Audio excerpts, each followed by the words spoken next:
Put God first. Your presence in their lives gives them validation. Our children don't need us to be superheroes. If you do these things, the next generation and the generations that follow will live in a world far better than the one we have today. Men, stand up, be fathers.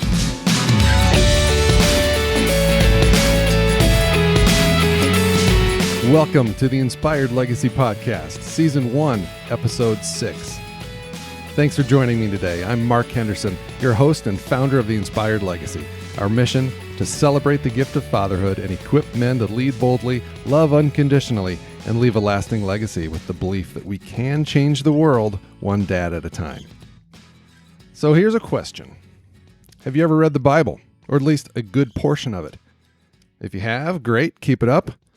But I know that for many men out there, reading the Bible is a challenge. A lot of us feel too busy to read, let alone read the Bible. It's just an intimidating looking book. And there's also a lot of misconceptions about the Bible. What it is, especially what it isn't, its overarching structure and message.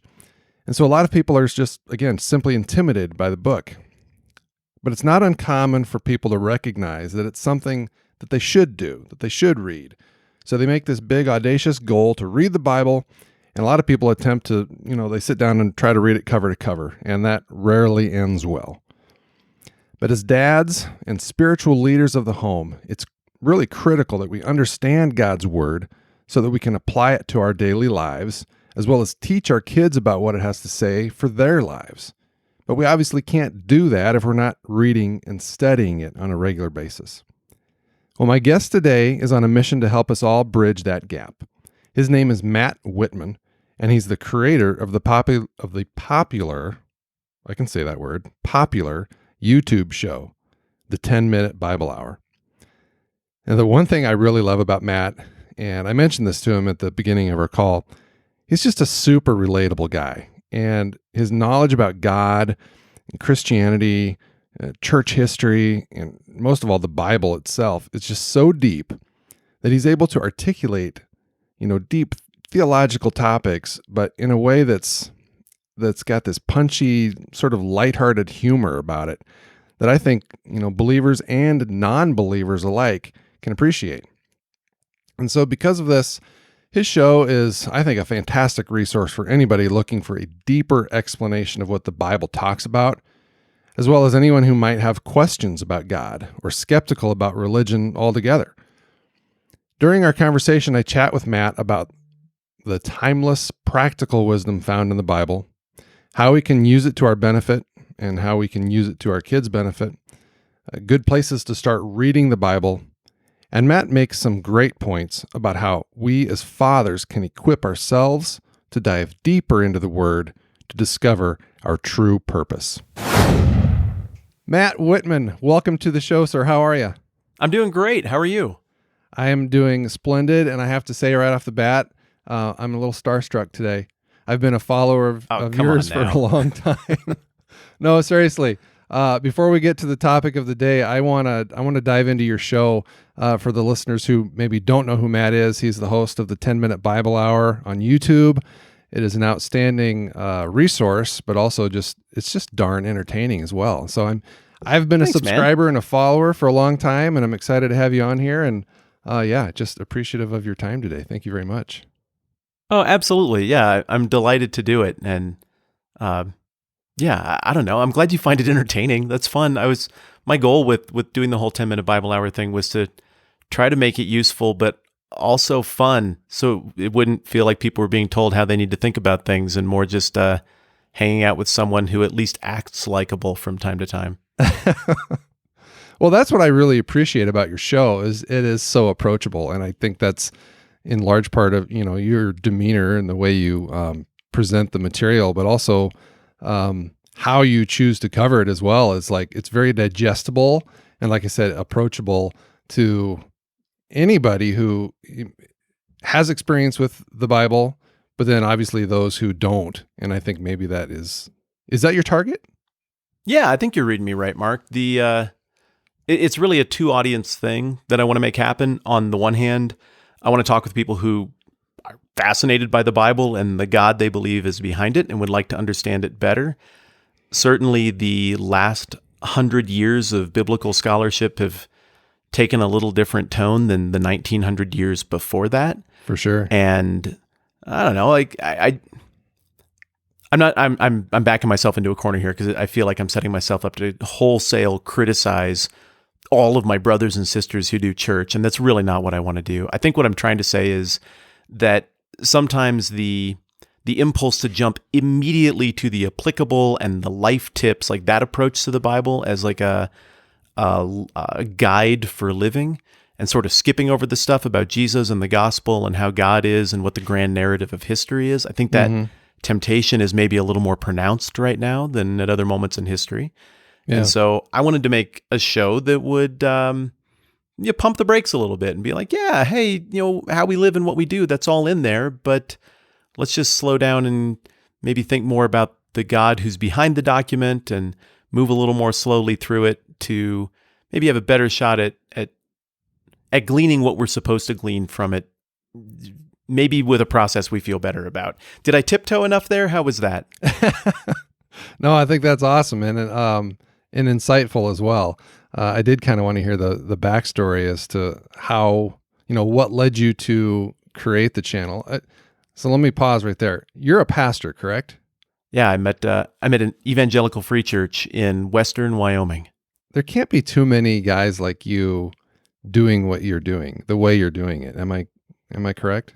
Yeah. I mean, it's an interesting thing because, I hang out with my educational YouTuber friends, and they've all got like a little clique of people who do the same kind of stuff. Like my friend who makes things has other make things friends, and my science buddies have science friends, and I have friends who do Christian stuff on the internet, and it's great, but my game plan, my approach is a little bit different. And part of it's because I am trying to think Bible, not dictate Bible, but think Bible with other people who would like to process it through more deeply.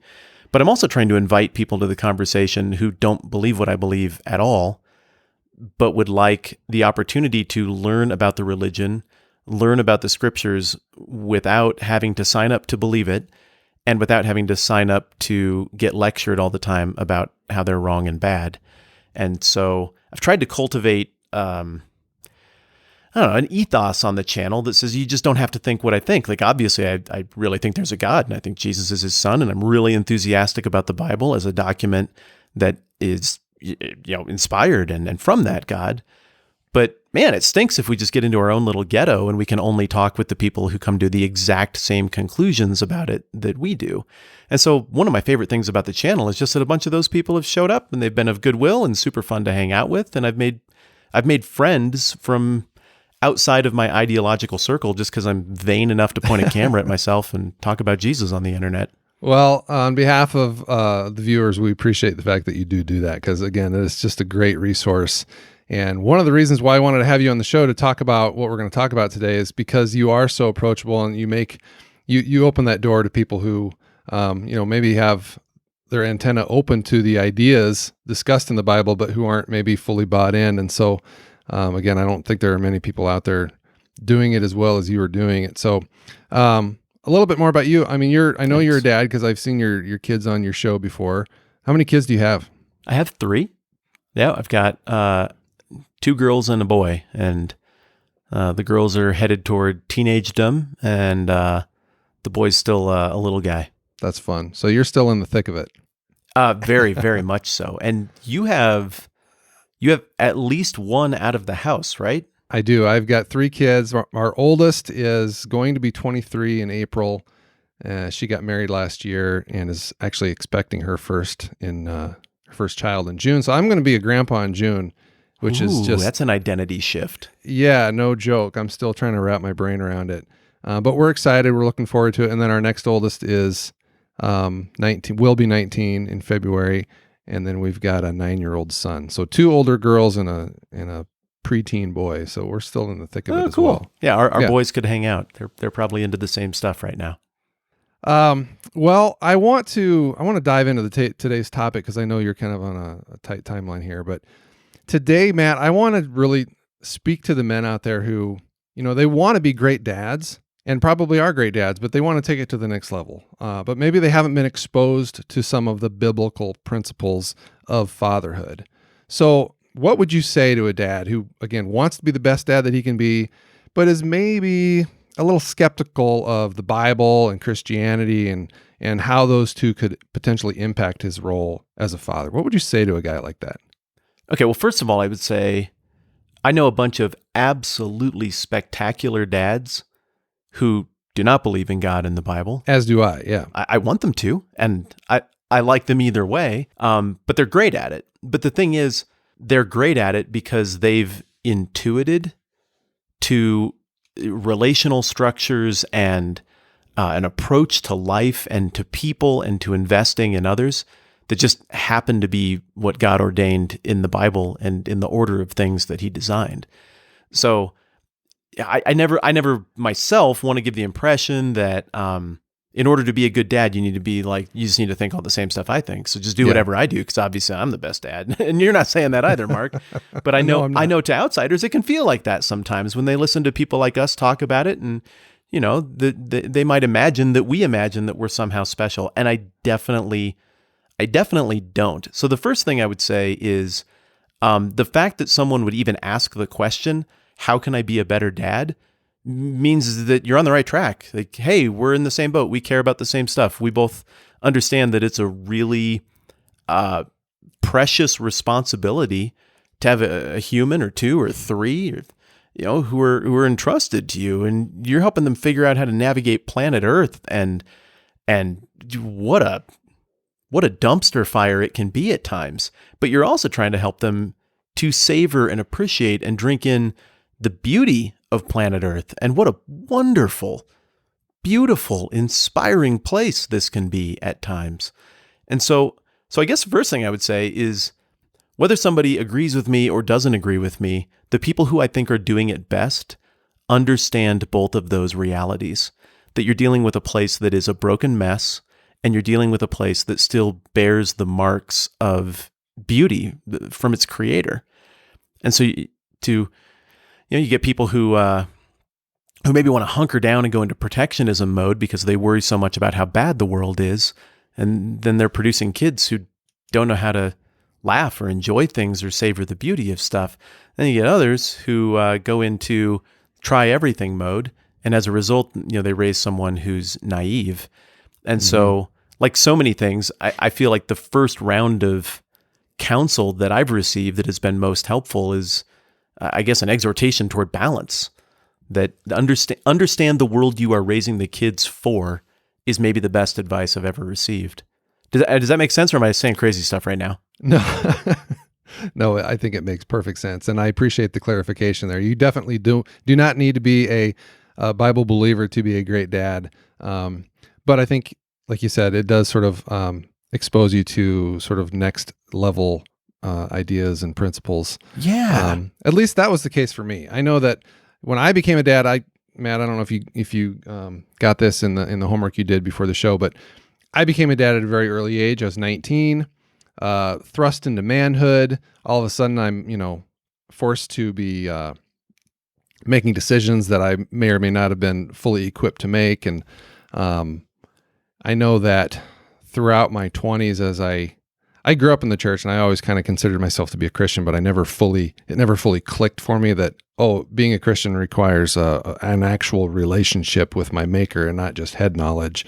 And so when that clicked in my head, and I actually allowed Christ into my heart, and that to a degree, that's an ongoing process for me, that it did over time, it changed my heart. It softened me up, so to speak. I think I became not just a better man, but a better husband and a better lover and a better father. And well, and you asked me a very direct question. I gave you a very indirect answer, and that was lame. So a more direct answer to your very good question would be that for those who are skeptical of the Bible and Christianity, I would repeat what you just said. There's wisdom in this thing. There's truth in this thing. And even if you reject the idea that there is a God behind this thing, you're still when you open this document, you're looking at something that stood the test of time. 2,000 years worth of people have continued to find value in the New Testament, and far more than that, 3,500 years now almost, in parts of the Old Testament. Mm-hmm. That's just a lot of time for people to look at this, to run the simulation, to try this out in one way or another with their kids, and to feel like, man, there's truth and there's value to this. So even from a market perspective, if this were truly a horrible idea, and there wasn't stuff of great benefit on this front, I think this book would have faded into history, but it hasn't, and there is truth in it. Yeah, no, I think you nailed it. So let's jump ahead. So assuming that we've met a man who is at least open to the idea of Christianity and the fact that the Bible can really teach a man a lot about being a father. It's a huge book, and it's if you're not familiar with it, it can seem overwhelming. So where does a guy start? Yeah, no problem. I would go with Leviticus 19. It's really, really helpful. It's about different kinds of, Leviticus 29 on through the whole second half of Leviticus really gets into all kinds of things about different types of body fluids and clean and unclean and where you should be in relation to the camp. No, I'm joking. If you've never read the Bible and you're listening to this, don't start in Leviticus. It's going to be confusing, although you will giggle and high five over some of this stuff. No, the beginning of Proverbs is a great place to pick it up. Proverbs was overwhelmingly, at least edited and assembled by Solomon, a guy who had a knack for wisdom. Some people would say he was like the wisest person ever in his time, maybe ever. Mm-hmm. And it looks like what he did is he went out and gathered a whole bunch of great stuff, not just even from his own culture and his own brain, but even from other cultures. So Proverbs is a really interesting starting place for someone who's coming from the outside looking for wisdom, because Proverbs is really an acknowledgement that the wisdom of God is present in the hearts of men and women from other places too. Now, obviously not everything that everybody else thought in the ancient Near East made sense or made the cut to end up in the book of Proverbs, but some stuff did. And so you've got a guy who is worldly wise, a guy who is also flawed and knows what it is to make mistakes, assembling these words of wisdom. And the beginning of Proverbs is him talking to his son and advising his son against stupid stuff and toward good stuff. And it's not foolproof, but these principles are really simple. They come in bite-sized chunks, and you're going to look at them and be like, you know what? That one makes a lot of sense, and that one makes a lot of sense. And the time I didn't do that, yep, that's exactly the negative way things worked out for me. And then the other thing to bear in mind when you read through that is that Solomon's son, to whom that was written, did not listen to that advice. Mm-hmm. Something went wrong in how Solomon translated his amazing knack for identifying wisdom when he saw it into how he parented. So even when we look at that, we're going to see stuff that's true, but just knowing and assenting to Bible ideas that are true really isn't enough. Something still didn't work in that relationship between Solomon and his kid. Now, ultimately, you can be the best parent in the world, and sometimes, hey, kids are free-thinking people. They do stuff. They grow up. They make decisions. They're not computers. We can't guarantee outcomes, obviously. But I think if you want to answer your question further, go to the next step in the Bible in understanding what it looks like to have that relationship between a father and a son. Go read the Gospels. This is going to be a little abstract, and it's going to feel weird at first if you start, say, in the Gospel of Luke or in the Gospel of John. But what you're going to see is an account of the life of Jesus. You're going to expect to hear him really interested in rules and behavior control, because so often that's what we associate with Jesus. But when you actually read it cover to cover, what you find in the Gospel of John is a Jesus who is first and foremost passionate about his relationship with his heavenly Father. They clearly are on the same page.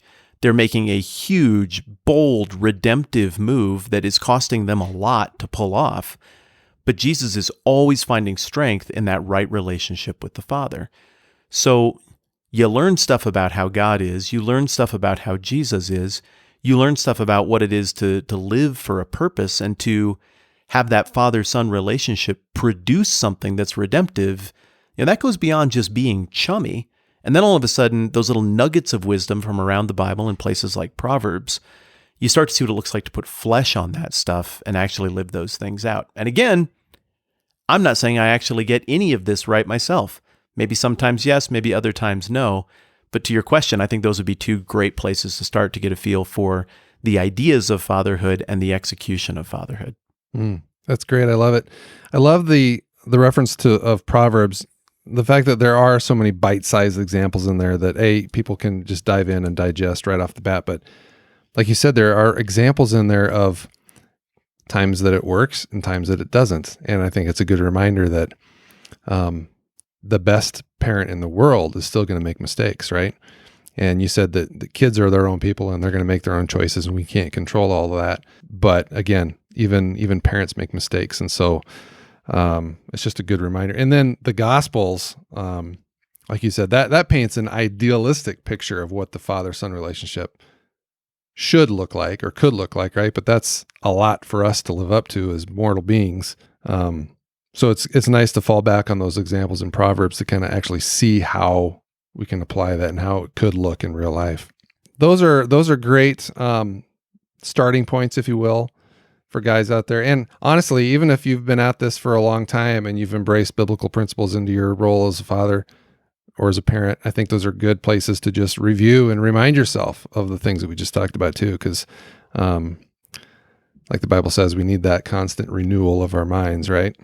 In your mind, and this could be a whole separate podcast episode of itself, but some high level, I guess, key takeaways, if you will, concepts in the Bible that deal directly with fatherhood that all men should know about. What maybe are those top 2 or 3 or 4 or 5 things in your head that if men don't take anything else away from this, what are some things that they should kind of look for as they dive into Proverbs and the Gospels and the rest of the Bible? Well, there's some overt instruction in the Pauline epistles. And for folks who are listening who aren't Bible people, that fancy expression, Pauline epistles, means those, excuse me, got a bit of a cough, means those books of the New... Just a second, I'm going to hack this out. Oh, I feel better. It's snowing here. I see the snow outside the window, and I'm like Pavlov's dog. I just have to I have to cough and hack here. So the Pauline epistles are those letters written by Paul that are little books in the New Testament. And he gives some really big picture theological instruction in those books and also some really practical instruction. And so, for example, in the book of Ephesians, there's language about Christian households.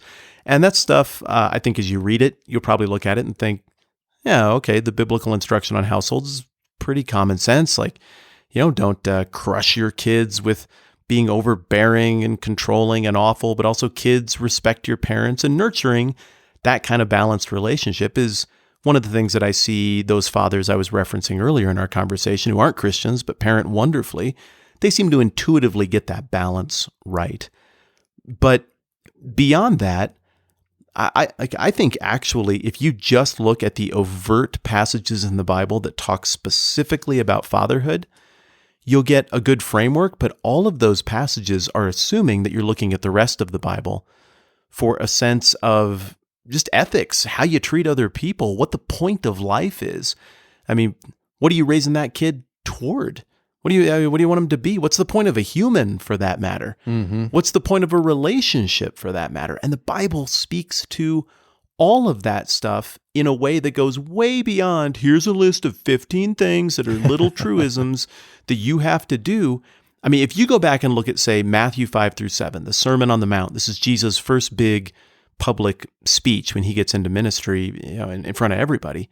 He opens with this thing called the Beatitudes. It's this list of values of God's kingdom. And these values, they're so weird and backwards from the selfish values that are kind of the standard in the world. I mean, these are values of selflessness and even being willing to suffer for things that are true and real, and that there's value in people that we don't see value in. There's value in the meek. There's value in those who are hungry to learn things, hungry to be better, to grow, to seek the righteousness of God, or even just getting stuff more right for themselves. All of this language is here, and it's not God just inventing a list of obligations. It's God painting a picture of what in his perfect kingdom is truly valuable. And as we follow Jesus' line of thinking throughout the Gospels, throughout the book of Matthew, for example, we see that he's painting a picture of a completely different approach to life. Not some weird radical cult member thing, but an approach to life that is filled with meaning and purpose. Purpose as a young man, purpose as a father, purpose as an old man, purpose as someone who's facing death. That there's something about us that has the potential to last and matter far beyond our time here and far beyond this reality. And part of that for dudes is, if you're called to do so, is being a dad.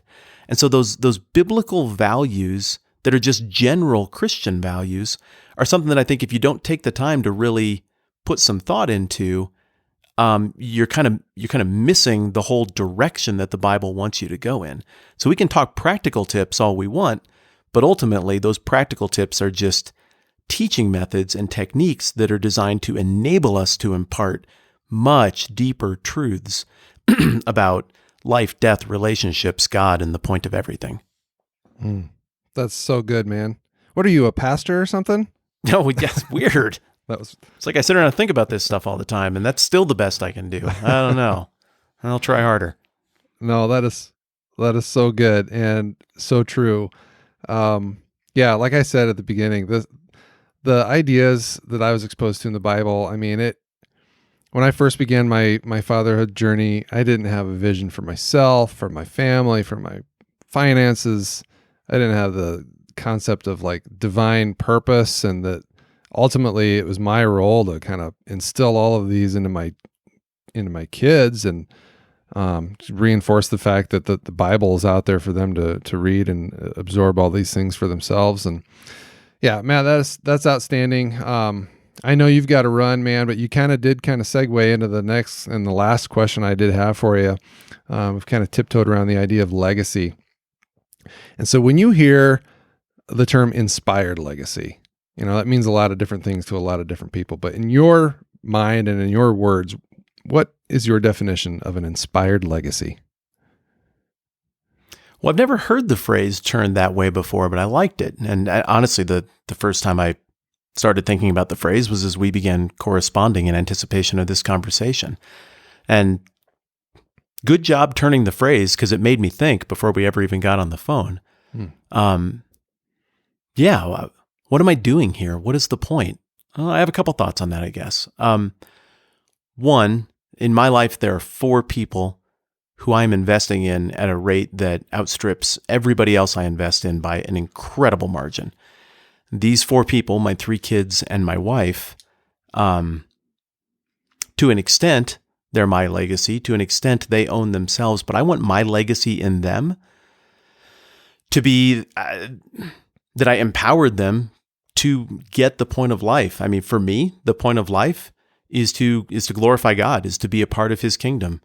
To me, and I know not everybody agrees with me on this, but to me, the highest calling for a person is to be a part of the truest, realist thing. And I believe that's God and his kingdom. And so for me, I believe that the entry point to that really isn't that tough. Jesus made the way possible for what's broken about me to be addressed, in his eyes, for me to receive forgiveness of sins. And after that, well, then you get into the tricky stuff. Okay, well, now what do I do? What's the point of me? What do I give back? And the answer to that is you have agency. You become an heir, a child, a son, a daughter of this king in this kingdom, and you have a role to play in the kingdom. And I think the biggest role I play in God's kingdom and in giving back to God, what he's given me so generously is to instill those things in my family. And I know some people do that in a very regimented, planned out, calculated way with scheduled things each day. I play everything a little bit looser than that, but man, I hope that my legacy is that in a very intentionally, often spontaneous manner, I invested in the people closest to me in a way that sets them up to do things that matter redemptively, eternally, that outstrip their lifetime here. And I hope that my kids look at what I do with my life and they see that I invest hugely in them, joking around, goofing around, teaching them stuff, listening to them, admitting when I do stupid stuff so that, I don't set myself in some artificial seat of God in their brain. But I also hope that they see what I'm doing with the time that I don't spend with them.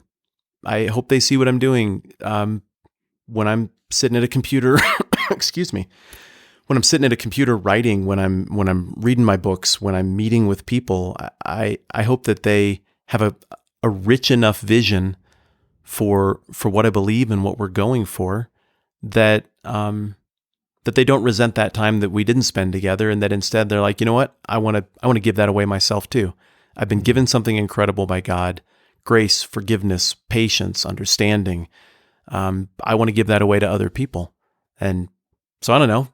That's an incomplete answer. I'm sure there have been better answers in conversations you've had with other people, but that's what it made me think about. No, that's really good. Let me just check with the committee here. Yes, we're going to accept that answer.